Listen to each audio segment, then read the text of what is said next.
안녕하세요. 오늘도 인테리어 얘기를 해볼 건데요. 궁금한 게 있다고 하셨죠? 셀프 인테리어란 뭘까요? 셀프 인테리어는 업체를 통하지 않고 직접 인테리어를 하는 걸 말하는데요. 완전 셀프하고 반셀프로 나눌 수가 있어요. 그래서 완전 셀프는 이제 타일을 붙인다라고 했을 때 타일까지 직접 손으로 자재를 붙이는 그런 기술자의 일까지 직접 하시는 게 완전 셀프고요. 그리고 내가 기술자분 섭외해서 인테리어 회사가 하는 일을 맡아서 한다. 이게 이제 반셀프라고 보시면 돼요. 그래서 보통 이제 반셀프 인테리어에서 잘 하시려면 이 네 가지를 꼭 잘 하셔야 됩니다. 첫 번째로는 설계, 두 번째로는 자재 선정, 세 번째로는 기술자 섭외, 네 번째로는 시공에 대한 감리. 이 네 가지를 하실 수 있으면 반셀프 인테리어를 잘 하실 수 있다고 생각할 수 있어요. 그래서 이게 자신 있다 하시면 한 번쯤 해보시는 건 저는 추천드립니다.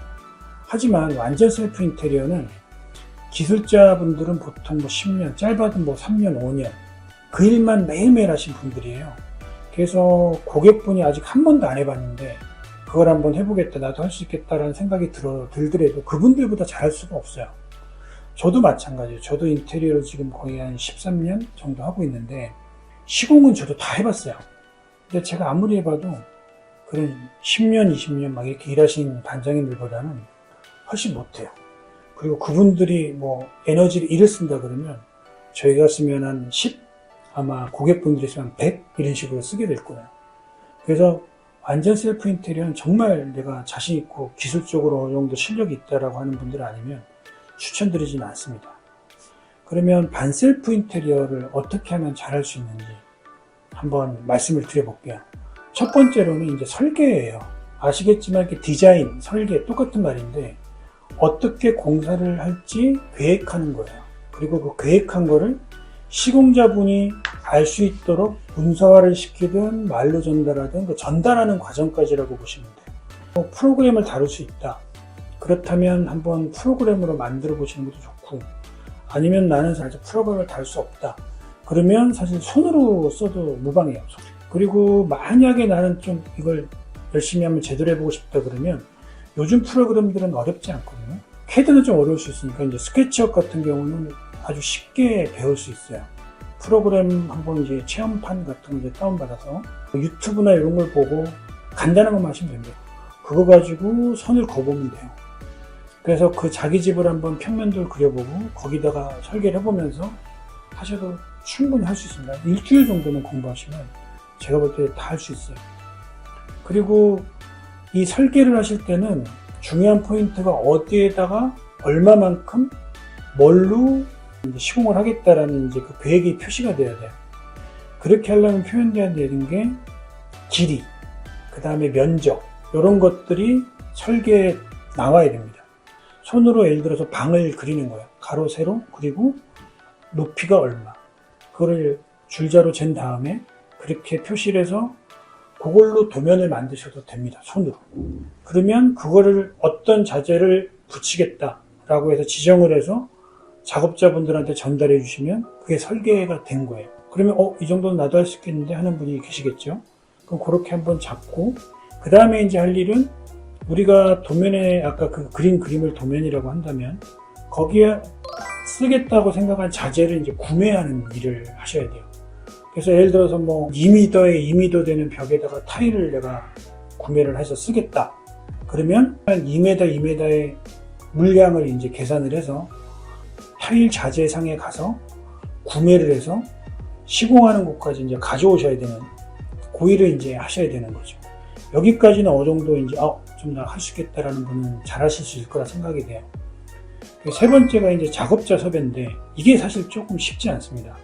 그래서 요거는 어떻게 해야 되냐면 지금으로서는 사실 인테리어 관련된 사이트나 카페나 이런 곳에 가셔서 거기에 올라와 있는 기술자분들의 정보를 보고 연락을 해서 아마 섭외를 하실 수밖에 없다라고 생각이 돼요.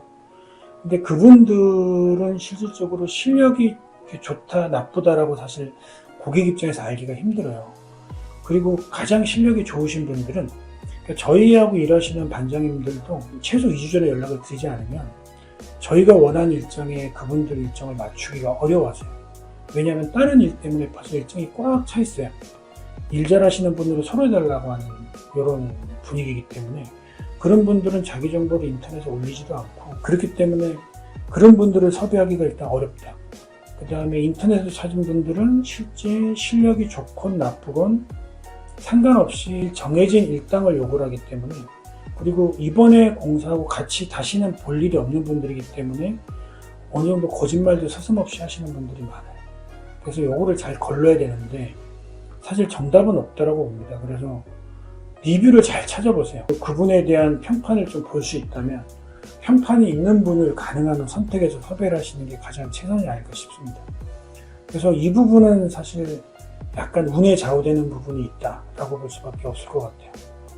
그리고 이 시공에 대한 감리는 이것도 마찬가지로 유튜브나 인터넷에서 충분히 검색을 하셔서 어떻게 시공된 게 잘 된 거다 라는 거를 이렇게 확인하실 수 있을 것 같아요. 그래서 그런 부분들을 잘 공부를 좀 하신 다음에 진행을 하신다고 하면은 충분히 문제없이 할 수 있지 않을까 라고 생각을 합니다.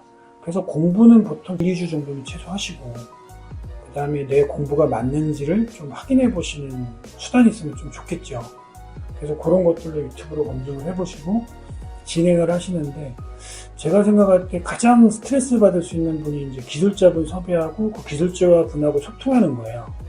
그래서 그 부분에 대한 스트레스는 어느 정도 있을 수밖에 없는데, 저는 사실 그 부분에서 너무 이렇게 높은 기준을 적용하거나 기술자분들이 이제 약간 거짓말한다? 아니면 나를 속이는 것 같다는 느낌이 들 때, 그럴 때 이제 어떻게 대응을 하는가, 요거에 대한 자기의 원칙을 좀 정하시고 대응하시면 좋을 것 같습니다. 사실 어떻게 대응하세요? 어떻게 하세요? 라고 사실 정하기가 참 애매한 게, 사람마다 대응법이 좀 달라요. 사람은 사실 다 다르잖아요. 그래서 그런 부분에 대한 선을 미리 한번 정해 놓으시고, 기술자분을 섭외하시기 전에 뭐 인테리어 회사나 주변에 있는 회사나 이런 데 조언을 구할 수 있으면 저희한테 만약에 댓글로 물어보시는 게 제일 좋습니다. 어떻게 하면 좋을지. 그런 식으로 해서 기술자에 대한 대응 방법까지 좀 준비를 해놓고 인테리어를 셀프로 이제 진행하시면 큰 문제 없이 진행할 수 있지 않을까 생각이 듭니다. 보통 셀프 인테리어라 하면 비용 절감을 위해서 좀 해보려고 하시는 분들이 있을 거란 말이죠. 아까 말씀하신 4가지 영역 중에서 사실 업체에 맡기는 거랑 비교했을 때 어떤 분야에서 제일 많이 절약할 수 있는 건가요? 인테리어 업체의 가격이 4가지가 다 들어가 있는 상태에서 견적이 산출되니까 이 중에 한 가지만 한다고 해서 사실 비용이 줄어드는 건 없는 거죠. 그래서 자재를 내가 직접 구매하고 인테리어 업체한테 나머지 3가지를 해주세요. 이렇게 해볼 수는 있겠죠. 그럼 인테리어 업체를 쓰면서 비용을 아낄 때는 자재는 내가 사겠다. 요게 될 수 있겠죠. 순수하게 셀프 인테리어에서는 비용적인 측면에서 이득을 볼 수 있는 건 없는 건가요? 이 4가지를 다 하니까 이제 인테리어 업체가 보통 실질적으로 15%에서 20% 정도 마진을 보통 봐요. 그리고 견적서에 그게 명시가 돼 있는 경우도 많습니다. 그래서 그렇게 보시면 돼요. 자재도 내가 샀다. 그러면 실제 자재값에도 업체의 마진이 15% 이렇게 붙거든요. 그럼 내가 예를 들어 3만원짜리 타일을 샀다 라고 했을 때 인테리어 업체를 통하지 않고 내가 사면 실제 나는 3만원에 사는 거고, 인테리어 업체는 물론 이제 DC가 있을 수도 있겠죠. 그래도 거기다가 한 15% 정도 마진을 붙여요. 3만 5천원 정도의 가격으로 나는 구매를 하게 되는 거죠. 그게 인테리어 업체가 그 자재를 사고 운송해서 준비하는 것과 이제 서비스를 제공하는 대가로 그 정도 돈을 받는 거죠. 그렇게 보셔야 돼요. 그래서 셀프 인테리어 하면 오히려 이익을 볼 수 있는 부분은 자재값 같은 걸 수 있고요. 그 다음에 오히려 로스를 볼 수 있는 부분은 기술자 섭외할 때 들어가는 비용일 수 있어요. 보통 인테리어 업체들이 그 기술자한테는 예를 들어 일당을 이분한테는 30만원 주는 게 통례적인 개념이다 그러면 일반 고객한테 대응할 때는 35만원 주세요. 아니면 40만원 주세요. 이럴 수 있거든요. 그래서 이건 오히려 더 비싸게 시공하실 수도 있어요. 근데 그분들 입장에서는 단번 일이고 고객도 오히려 더 까다롭고 오히려 비전문가하고 일하니까 소통도 그분들도 어려워하시거든요. 고객분들하고 소통하는 거를. 그래서 그런 부분에서는 오히려 손해가 될 수도 있다. 그렇게 보시면 되고, 감리는 사실 돈이 들어가는 게 아니에요. 근데 내가 눈이 없으면, 내가 이거를 잘 됐는지 잘못됐는지 판단할 수 없으면 재작업이나 수정을 요청할 수가 없어요. 그러면 이제 나쁜 결과로 이어지죠. 그래서 비용하고는 사실 무관하지만 가장 중요한 거는 사실 설계하고 감리를 할 수 있느냐예요. 그럼 설계자가 감리를 해야 되는 게 맞고, 그러면 설계를 잘하고 감리를 잘해야지만 결과물이 좋다. 그리고 자재 구매와 기술자 섭외가 비용하고 직결된다, 이렇게 볼 수가 있겠네요. 내가 셀프 인테리어를 하려고 마음 먹었을 때 모든 걸 할 수 있을 거라고 생각하고 도전을 하지만 이 공정이나 이 작업만큼은 셀프를 안 하는 게 오히려 더 나을 수 있다라고 하는 게 있을까요? 제가 생각할 때는 사람의 기술력에 따른 것 같아요. 자기의 재능? 자기의 재능에 따라 다른데, 보통은 목공이 사실 제일 까다롭습니다. 목공이 제일 까다로운데, 만약 나는 그런 걸 잘 이렇게 만들 수 있다, 나는 약간 설계를 해봤다, 공학도다, 그러면 제가 생각할 때는 그렇게 못할 건 아니라고 봐요. 그리고 나머지 공정들은 대부분 직각만 잘 맞추면 돼요. 네, 직각이 잘 나오게 하면 결과물이 크게 나쁘지 않을 수 있고, 만약 자기가 이제 노하우가 좀 없고 그러면 가능하면 기본을 택하세요. 기본을 택하면 기술자분들도 기본이기 때문에 누구나 다 할 수 있고 어려워하지 않아요. 근데 뭐 인터넷에서 본 어려운 시공법, 새로운 시공법, 고급 지배하는 시공법, 이런 것들을 만약에 요청을 하시면 그 작업자분이, 기술자분이 그걸 안 해본 시공일 수 있어요. 그리고 몇 번 안 해본 시공, 익숙하지 않은 시공. 그러면 그분들 입장에서 나 이거 못해요 라고 말하기 어렵기 때문에 일단 하세요. 근데 그분들이 잘못된 거를 잡아낼 수 없으면 퀄리티가 안 좋아질 수밖에 없어요. 그래서 셀프를 하실 때는 가능하면 고난이도의 시공은 하지 않는 게 좋다. 꼭 하지 말아야 된다라고 하는 거는 배관을 다 이동하는 공사들, 예를 들어 뭐 배수구를 저 끝으로 보내거나 이쪽으로 바꾸거나, 이런 것들은 사실 돌발 요소가 상당히 많아서 설비에 대한 배관, 배수, 이런 거를 뜯어 고치는 공사는 셀프로 안 하시는 게 좋을 것 같습니다. 무엇보다 다 이것들이 그 전문가를 만나면 해결이 돼요. 시공 기술자분들이 다 전문가면 그런 시공에 대해서 가부를 잘 말해주고 가능한 시공을 적절하게 제안해 줍니다. 근데 이제 그런 기술자분들을 못 만나는 경우가 많기 때문에, 그럼 기술자분들이 그냥 시킨 대로 했어요 라고 이제 말하시는 분들을 만나는 경우에는 그런 문제가 생길 수 있죠. 기술자분들을 섭외를 했을 때 어떤 문제가 생길 경우를 대비해서 고용에 관련해서 서류상의 그런 절차도 밟아놓는 게 좋을까요? 이분이 뭔가를 해주고 가셨는데 거기에 문제가 생겼어. 그러면 AS를 해주셔야 되는데 그런 것들에 관련돼서 언급해 놓은 서류를 남기는 게 좋은 걸까요?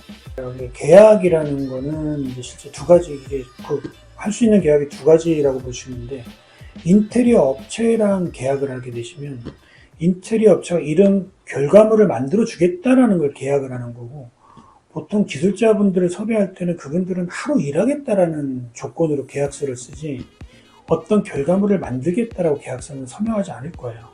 책임 소재고 일당이라는 1인 하루의 인건비를 받는 거기 때문에, 실제 인건비 계약을 계약서로 남긴다고 해도 시공이 잘못된 거에 대한 책임을 물을 수가 없어요. 그래서 그거는 법적으로 이제 노동청에 이제 걸린 거죠. 노동에 관련된 법규를 지키는 면에서는 계약서를 쓰는 게 맞고, 근데 그 계약서 가지고 뭐 하자가 난 거에 대해서 무조건 수리를 하라, 일당 계약을 하지 않았는데 이렇게는 어렵습니다. 그래서 최종 결과물에 대한 계약을 하려면 그 계약서에 그게 명시돼야 되겠죠. 이런 결과물을 내는 거를 합의한다라는 내용. 그래서 인테리어, 제대로 된 인테리어 회사라면 그런 내용들이 있습니다. 그리고 하자 보수하겠다는 내용도 있고 계약서에, 그리고 우리가 제출한 자료, 도면, 견적서, 이런 거에 대해서 맞게 시공해서 준공을 하겠다는 내용이 있어요. 그러니까 그런 계약서를 쓰지 않는 경우에는 사실 의미가 없죠. 내가 셀프 인테리어를 한다고 하면 어떤 종류의 도구는 기본적으로 갖춰놓고 하는 게 좋다? 집에서 흔히 갖추는 공구 정도면 괜찮을 것 같아요. 전동 공구. 그 다음에 뭐 드릴 정도? 전동 공구에다가 드릴 날만 바꾸면 되는 정도? 뭐 망치. 그 정도일 것 같습니다. 그리고 나머지는 기술자분들이 다 가지고 오기 때문에 혹시 뭔가 조금 내가 좀 보고 뭐 나사를 풀거나 뭐 문을 나사 좀 들조졌다 이런 거 정도 하는 거 외에는 크게 공구는 필요 없을 것 같아요. 이 영상만 가지고는 하기 어렵다 생각하시는 분들도 있을 것 같아서 무료 강좌를 해드리려고 해요.